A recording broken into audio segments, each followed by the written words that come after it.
everybody, how's it going? Tyler here with yet another video. This is a 1 year update on everything you see back here for the most part, minus a couple of things, but this is a 1 year update on my UniFi network at home, how I've implemented it on my Dream Machine SE with running UniFi Protect as well as UniFi Network.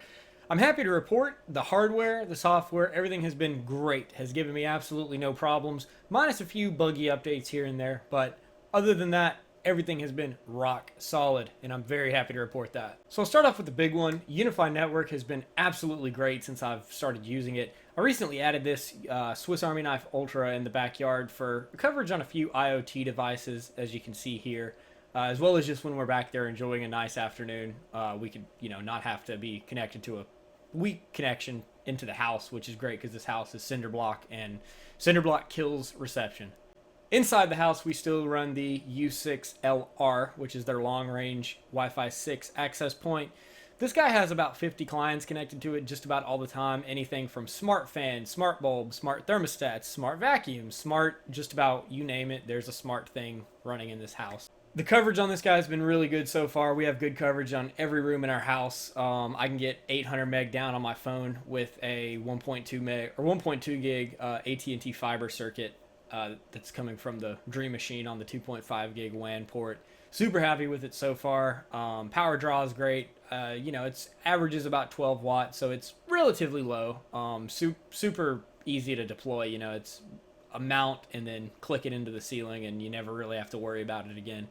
I was doing a wireless mesh setup with this guy to a UAP AC light mounted on the shed in the backyard, but I ended up going away with that when I got the Swiss Army Knife Ultra, and so far it's been a huge improvement. Here at the entertainment center, I'm running a Flex mini switch, and the reason behind this is because this is a rental house that we're living in, and I didn't want to spend a lot of time and money running cables to it if it's not something that we're going to have forever. So ran one Cat 6 drop, ended up just running a switch, and so far it's been great. The most bandwidth intensive thing here is probably streaming on Netflix or Hulu on the Apple TV 4K, or downloading a game on the PS5, and it's PoE powered off of the Dream Machine, so it's very easy to deploy. It's a layer 2 switch, so you can pass VLAN traffic on it and all that. One of the more recent additions is this Flex switch on the outside of the house. I originally ran one drop here, like I said, because it's just a rental house and I didn't want to spend a lot of time and money doing it when it's not something we'll be in forever.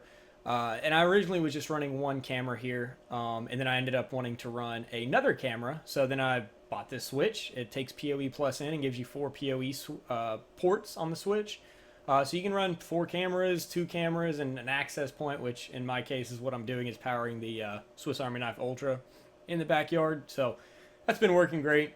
Moving on to the Dream Machine itself, it's been rock solid. This is the Dream Machine Special Edition, which has the 8 PoE ports, 6 PoE ports, and then 2 PoE Plus ports, and of course, you can run all the different applications on it. UniFi Access, UniFi Talk, UniFi Protect, UniFi Network, so on and so forth. Right now I'm just running UniFi Network and Protect, as I don't really have a reason for any of the other stuff yet. But it's been rock solid. I mean, there's really not a lot to say because there hasn't been a lot come up with it. It's just worked, which is fantastic. I've currently got a 4 terabyte Western Digital Purple drive in the 3.5 bay on the front, recording just Protect, and that gives me about 4 months of video storage with the 5 cameras that I've got. So that's been, super great. I can't complain about that. The internal SSD is nice to make backups to.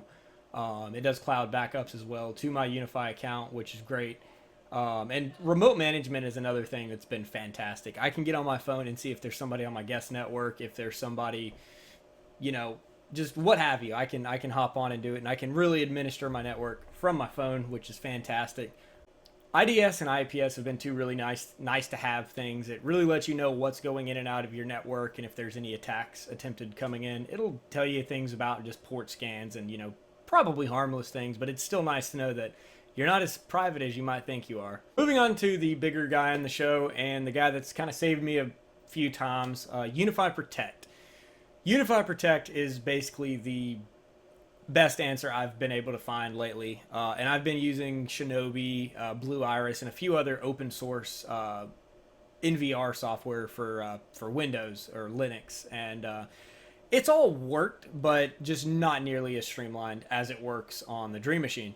The beauty of it is you've got smart detection that'll tell you if a person's outside or if it's a car driving by or if it's an animal walking by. So it's really nice. Paired with the PoE doorbell, that's been fantastic. It's got the PoE chime mounted in the hallway as well. It's fantastic. There is a Homebridge plugin that I'm running on one of my Raspberry Pis in the rack to where you can use UniFi Protect with Apple HomeKit, which is a nice to have thing, and that's what I'm doing.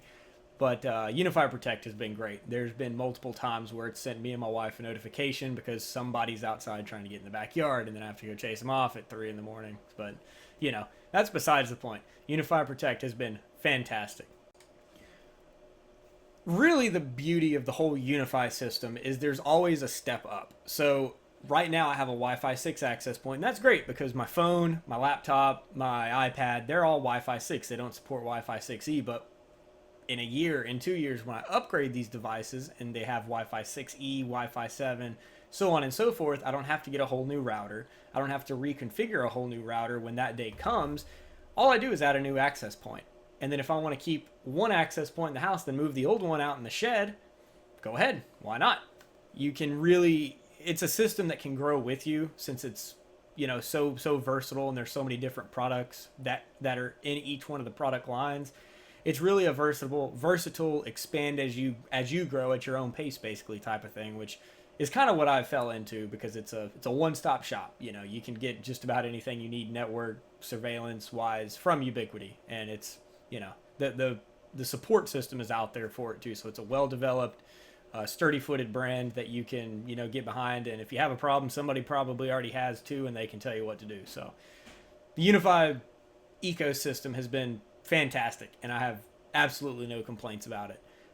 Like I said, my network has about 55 devices on it at all times, wired, wireless, mainly wireless. A lot of it's IoT stuff, and I can set up a VLAN for my IoT devices where I can talk to them, but they can't talk out to the internet and, you know, phone home to their mothership or whatever, you know. So it's nice to be able to do things like that. And you can do that on other routers. You can do that on just about anything, I think. The problem with it is you know, it's just so easy on the UniFi network. If you tag a switch port on your Dream Machine, it'll automatically tag VLAN 50, say, for your surveillance cameras on all the downstream switches if they're a UniFi switch. So it's just streamlined. It makes it so easy. It's great for the home. I've been super happy with it, and I have no complaints. If you're thinking about getting something like this, definitely do it. I can't say anything bad about UniFi, minus, like I said, a few buggy software updates, but stuff that has been quickly rectified with no input on my end. So it's been great. Thank you all for watching this video, and if you enjoyed it, please drop a comment down below, drop a like, let me know what you think, and I'll be back with another video in the near future. So thank you all again, guys, and have a great day.